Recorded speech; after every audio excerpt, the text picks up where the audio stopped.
మారింది. అయితే ఆయన ఆ ఆడియోలో ఒక స్టాండ్ తీసుకున్నాం కాబట్టి దానికి కట్టుబడి ఉన్నాము అంటే క్రిస్టియన్స్ అందరూ ఎవరైతే పాస్టర్స్ ఉంటారో వాళ్ళు మద్యం సేవించరు అని చెప్పిన ఒక స్టాండ్ మీద ఉన్నాం కాబట్టి దానికి కట్టుబడి ఉన్నాము, పోరాటం చేశామని కూడా అభినయ దర్శనం చెప్పడం జరిగింది. అయితే పాస్టర్లు తాగుతారని తెలిస్తే క్రిస్టియానిటీ పైన నమ్మకం పోతుంది కాబట్టి అలా చెప్పడం జరిగిందంటూ కూడా అభినయ దర్శనం చెప్పిన ఒక ఆడియో ప్రజెంట్ లీక్ అయింది.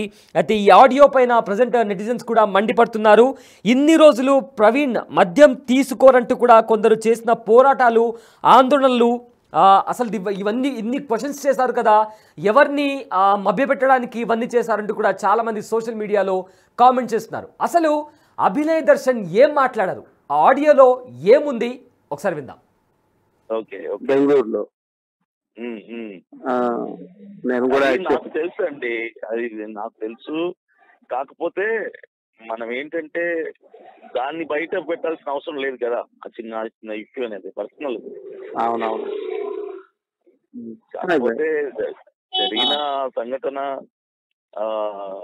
ఆయన తాగాడా లేదా అన్నది కాదు, ఆయన చంపాడా చంపబడ్డా, యాక్సిడెంటా హత్యనా అన్నది. అవునవును. ఆ కోణంలో మనం కానీ మనం ఒక మంచి వ్యక్తిని కోల్పోయాం సార్. యాక్చువల్లీ కొన్ని విషయాలు నాకు తెలిసే, కానీ మనం దాన్ని బయటికి తీసుకురాకూడదు. మనం ఏదున్నా సరే మనం స్టాండ్ తీసుకుని ఫైట్ చేయాలన్న ఉద్దేశంతో నేను ముందుకెళ్ళాను. జాన్ పాల్ ఉన్నాడండి, జాన్ పాల్ ఏం చేశాడు, ఎవరో చెప్పారు నాకు ఇది ఆయన తీసుకుంటాడని తెలుసు నాకు అని చెప్పి తీసుకుంటాడు, తాగాడు, పడ్డాడు, అవసరం లేదు అది చెప్పడం. అవునవును. దాన్ని బయటికి తీసుకురావడం అవసరం లేదు. ఒక స్టాండ్ తప్ప ఒప్ప తీసుకున్నాం, ఇంకా దానికి నిలబడాలని ఆలోచన లేదు. అంతే అంతే అంతే. అండ్ టోటల్ క్రిస్టియానిటీలో నమ్మకం పోతుంది, సేవకుల మీద నమ్మకం పోతుంది అన్న ఒక ఆలోచన. సార్ యాక్చువల్ గా సార్ నవీన్ పగడాల గారు యాక్చువల్ గా మా సార్కి తెలుస్తారు, వ్యక్తిగతంగా తెలుసు. ఆయన అమెరికా వచ్చేటప్పుడల్లా మా సారు కలుస్తారు, అమెరికా వచ్చినప్పుడల్లా సిట్టింగ్ వేస్తారు అక్కడ, మా సిట్టింగ్ ముందు అవుతుంటారు ఇద్దరు కూడా. మొన్న చనిపోక ముందు ఒకసారి ఇండియా వచ్చినప్పుడు కలిశారు బెంగళూరులో. నేను కూడా నాకు తెలుసు అండి, అది నాకు తెలుసు. కాకపోతే మనం ఏంటంటే దాన్ని బయట పెట్టాల్సిన అవసరం లేదు కదా, ఆ చిన్న చిన్న ఇష్యూ అనేది పర్సనల్. అవునవును. కాకపోతే జరిగిన సంఘటన ఆయన తాగాడా లేదా అన్నది కాదు, ఆయన చంపాడా చంపబడ్డా, యాక్సిడెంటా హత్యనా అన్నది. అవునవును. ఆ కోణంలో మనం కానీ మనం ఒక మంచి వ్యక్తిని కోల్పోయాం సార్. యాక్చువల్లీ కొన్ని విషయాలు నాకు తెలిసే, కానీ మనం దాన్ని బయటికి తీసుకురాకూడదు. మనం ఏదున్నా సరే మనం స్టాండ్ తీసుకుని ఫైట్ చేయాలన్న ఉద్దేశంతో నేను ముందుకెళ్ళాను. జాన్ పాల్ ఉన్నాడండి, జాన్ పాల్ ఏం చేశాడు, ఎవరో చెప్పారు నాకు ఇది ఆయన తీసుకుంటాడని తెలుసు నాకు అని చెప్పి తీసుకుంటాడు, తాగాడు, పడ్డాడు, అవసరం లేదు అది చెప్పడం. అవునవును. దాన్ని బయటికి తీసుకురావడం అవసరం లేదు. ఒక స్టాండ్ తప్ప ఒప్ప తీసుకున్నాం, ఇంకా దానికి నిలబడాలని ఆలోచన లేదు. అంతే అంతే అంతే. అండ్ టోటల్ క్రిస్టియానిటీలో నమ్మకం పోతుంది, సేవకుల మీద నమ్మకం పోతుంది అన్న ఒక ఆలోచన.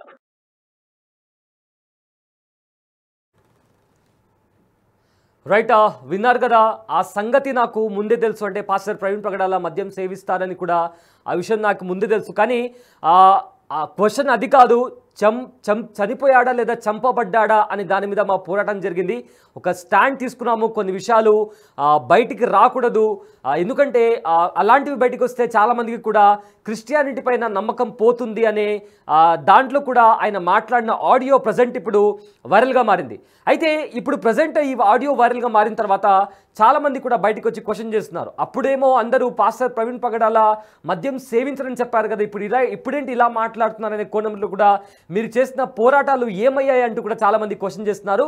అయితే దీనికి ఆన్సర్గా ఎవరైతే ఈ పాస్టర్ ఎవరైతే ఆడియో లీక్ అయిందో దీనికి ఆన్సర్గా కూడా ఆయన వివరణ ఇవ్వడం జరిగింది. సో ఆ వివరణలో ఆయన ఏమన్నారంటే, నేను చెప్పిన కాంటెక్స్ట్లో చాలామంది నన్ను తప్పుగా అర్థం చేసుకుంటున్నారు, నేను చెప్పింది అలా కాదు. సో కాస్త ఆలోచించి ఆ ఆడియో వింటే మీకు చాలా స్పష్టంగా అర్థమవుతుంది. నేను చెప్పిన కాంటెక్స్ట్ కంప్లీట్గా డిఫరెంట్. చాలామంది నన్ను తప్పుగా అర్థం చేసుకొని ఆ ఆడియోని మిస్యూజ్ చేసుకుంటున్నారంటూ కూడా ఆయన వివరణ ఇచ్చే ప్రయత్నం చేస్తున్నారు. అయితే ఆ వివరణలో ఏం మాట్లాడారో ఒకసారి విందాం.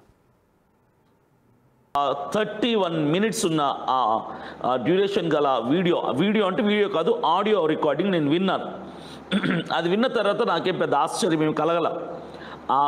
దానికి కొంతమంది నన్ను అపార్థం చేసుకోవటానికి అది యూజ్ అవుతుంది అనిపిస్తుంది. ఎందుకంటే అక్కడ ఉన్నటువంటి ఆ 30 minutes ఆడియో రికార్డింగ్లో నా మాటలు కానీ అవతల వాళ్ళు మాట్లాడే మాటలు కానీ జ్ఞానయుక్తంగా ఎవరైనా ఆలోచిస్తే మీరు నన్ను అపార్థం చేసుకునే అవకాశం కానీ ఆస్కారం కానీ లేదు.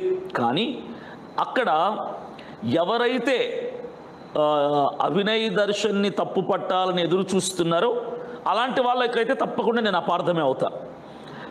ఖచ్చితంగా మంచి మనసుతో ఒక పాజిటివ్ థింకింగ్తో ఆ ఆడియో రికార్డింగ్ వింటే నేను అపార్థం అవ్వను. నా మీద రాళ్ళు వేయటానికి రెడీగా ఉండి ఎవడైనా ఆ audio recording 30 minutes audio recording వింటే తప్పకుండా నేను అపార్థమే అవుతాను, నేను అర్థం అవ్వను. 31 minutes ఉన్న డ్యూరేషన్ గల వీడియో అంటే వీడియో కాదు, ఆడియో రికార్డింగ్ నేను విన్నాను. అది విన్న తర్వాత నాకేం పెద్ద ఆశ్చర్యం ఏమి కలగల. దానికి కొంతమంది నన్ను అపార్థం చేసుకోవటానికి అది యూజ్ అవుతుంది అనిపిస్తుంది. ఎందుకంటే అక్కడ ఉన్నటువంటి ఆ 30 minutes ఆడియో రికార్డింగ్లో నా మాటలు కానీ అవతల వాళ్ళు మాట్లాడే మాటలు కానీ జ్ఞానయుక్తంగా ఎవరైనా ఆలోచిస్తే మీరు నన్ను అపార్థం చేసుకునే అవకాశం కానీ ఆస్కారం కానీ లేదు. కానీ అక్కడ ఎవరైతే అభినయ్ దర్శన్ని తప్పు పట్టాలని ఎదురు చూస్తున్నారో అలాంటి వాళ్ళకైతే తప్పకుండా నేను అపార్థమే అవుతా. ఖచ్చితంగా మంచి మనసుతో ఒక పాజిటివ్ థింకింగ్తో ఆ ఆడియో రికార్డింగ్ వింటే నేను అపార్థం అవ్వను. నా మీద రాళ్ళు వేయటానికి రెడీగా ఉండి ఎవడైనా ఆ audio recording 30 minutes audio recording వింటే తప్పకుండా నేను అపార్థమే అవుతాను, నేను అర్థం అవ్వను. 31 minutes ఉన్న డ్యూరేషన్ గల వీడియో అంటే వీడియో కాదు, ఆడియో రికార్డింగ్ నేను విన్నాను. అది విన్న తర్వాత నాకేం పెద్ద ఆశ్చర్యం ఏమి కలగల. దానికి కొంతమంది నన్ను అపార్థం చేసుకోవటానికి అది యూజ్ అవుతుంది అనిపిస్తుంది. ఎందుకంటే అక్కడ ఉన్నటువంటి ఆ 30 minutes ఆడియో రికార్డింగ్లో నా మాటలు కానీ అవతల వాళ్ళు మాట్లాడే మాటలు కానీ జ్ఞానయుక్తంగా ఎవరైనా ఆలోచిస్తే మీరు నన్ను అపార్థం చేసుకునే అవకాశం కానీ ఆస్కారం కానీ లేదు. కానీ అక్కడ ఎవరైతే అభినయ్ దర్శన్ని తప్పు పట్టాలని ఎదురు చూస్తున్నారో అలాంటి వాళ్ళకైతే తప్పకుండా నేను అపార్థమే అవుతా. ఖచ్చితంగా మంచి మనసుతో ఒక పాజిటివ్ థింకింగ్తో ఆ ఆడియో రికార్డింగ్ వింటే నేను అపార్థం అవ్వను. నా మీద రాళ్ళు వేయటానికి రెడీగా ఉండి ఎవడైనా ఆ audio recording 30 minutes audio recording వింటే తప్పకుండా నేను అపార్థమే అవుతాను, నేను అర్థం అవ్వను. 31 minutes ఉన్న డ్యూరేషన్ గల వీడియో అంటే వీడియో కాదు, ఆడియో రికార్డింగ్ నేను విన్నాను. అది విన్న తర్వాత నాకేం పెద్ద ఆశ్చర్యం ఏమి కలగల. దానికి కొంతమంది నన్ను అపార్థం చేసుకోవటానికి అది యూజ్ అవుతుంది అనిపిస్తుంది. ఎందుకంటే అక్కడ ఉన్నటువంటి ఆ 30 minutes